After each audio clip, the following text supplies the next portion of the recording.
Friends, இந்த question பாருங்க. If root of 2 power n equal to 64 னா find the value of n தான் நம்மளை கேட்குறாங்க. என்னோட வேல்யூ நம்ம கண்டுபிடிக்கணும். ஓகேவா ஃப்ரெண்ட்ஸ்? இந்த கொஷின் நம்ம அட்டன் பண்ணோம்னா நமக்கு இந்த பேசிக் திங் தெரியணும். அதாவது ரூட் 2 எப்படி எழுதலாம்? 2 பவர் 1/2 புரியுதா?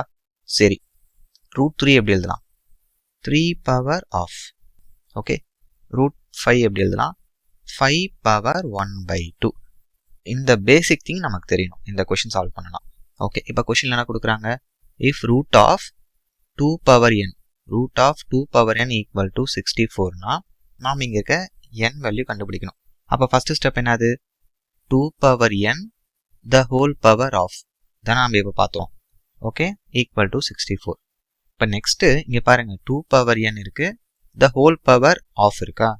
இங்கே நம்ம என்ன லா அப்ளை பண்ணோம்? Power law. அல்ஜிப்ரால பவர் லா என்ன சொல்லுது? இந்த ஃபார்மேட்ல இருக்கிற மாதிரி இருந்தா a power m the whole power n. So இந்த ஃபார்மேட்ல வந்துச்சுன்னா நம்ம என்ன பண்ணிக்கலாம்? இந்த m என்னதான் என்ன சொல்லுவோம்? எக்ஸ்போனன்ட்ஸ்னு சொல்லுவோம். இதை மல்டிபிள் பண்ணிக்கலாம். அப்போ அந்த ரூல் இங்கே அப்ளை பண்ணுங்க. அப்போ இங்கே என்ன ஆயிரும்? 2 பவர் என்னையும் ஆஃபையும் மல்டிபிள் பண்ணுங்க, n/2. ஓகே, ஈக்குவல் டு இப்போ 64 2 பவர்ல எழுதணும். எப்படி எழுதலாம்? 2 பவர் 6ன்னு எழுதலாமா?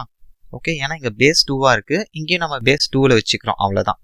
இப்போ பேஸ் சேமா இருந்து நடுவில் ஈக்குவல் டு வந்துச்சுன்னா இதுதானே பவர்ஸ், இதை ஈக்குவேட் பண்ணிக்கலாம்.